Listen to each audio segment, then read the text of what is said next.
unconsciously we have the awareness. We become consciously aware when we become connected. We don't want to become connected all the time. That's the beauty. Some people come and ask me, I want to remain connected all the time to the higher nature, to the universe. You are connected, but you should know you are connected. It's like you meet somebody in the morning and you say hello, good morning, and within the span of 2 to 3 hours in the morning, you'll be meeting the same person about 25 times. Will you be saying hello, good morning all the time? You won't say, although you see the same person again and again walking in the same corridor or lounge, you simply give a smile and you say something else, but you don't say good morning again and again. Because you know it's established now, it's finished now, I said it to you in the morning. You can spend that good morning greeting until afternoon, so later on we will see what happens. This also means you do not have to sit in meditation or maybe doing bhajan or maybe in dhyan continuously days and days and days. That means you are going to torture your body and it's going to really create ill health and disharmony. Dhyana awareness, dhyana conscious awareness is more important than physically sitting there with closed eyes in one place in discipline. That is there only to reconnect or to become realized of your reconnection with your own deeper self. Yes, I am in touch. When you shake somebody's hand, as I said, will you be holding the hand for about 10 minutes continuously? 15 minutes? No, I'm shaking somebody's hand.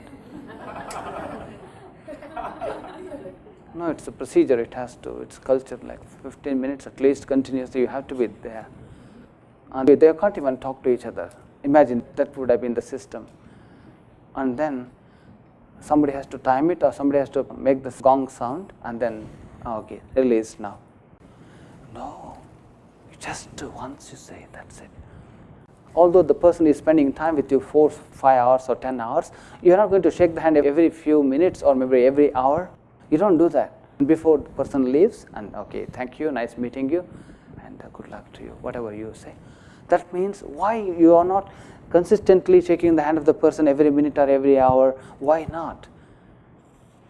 Because you know that it's only just to keep in touch, to re-establish the connection, or you have never seen the person before, just to feel the connection. Hello, yes, how are you?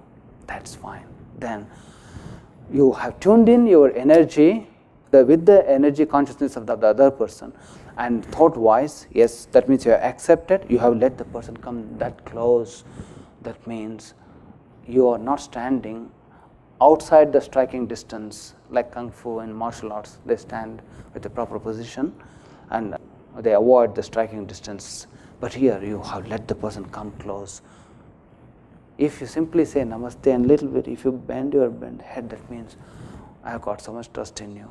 That means I have no fear at all. I feel comfortable. Please come home. You go to the extent of inviting somebody to your home only when you feel very comfortable with the person, only when you have trust in that person.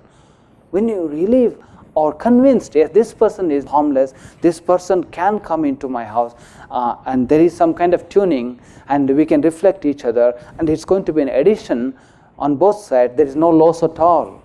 That's how it is. That is all unconscious knowledge. We don't have to think. It's all going on unconsciously. That means we have got the wisdom deep down, we have got the wisdom. That's the reason when you hear some inspirational talk, oh my God, I thought of this. I knew this. Somewhere I dreamt about this.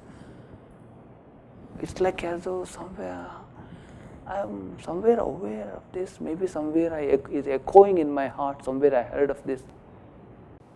Where? When? How? It's there. That's the reason the inspirational words remind us, oh, it's there. That is also one of the evidence and proof. Yes, we are unconsciously aware of that. Then why do I have to go and listen to some inspirational words? Why do I have to read some inspirational book? Why do I have to practice something? Means to again to reconfirm it.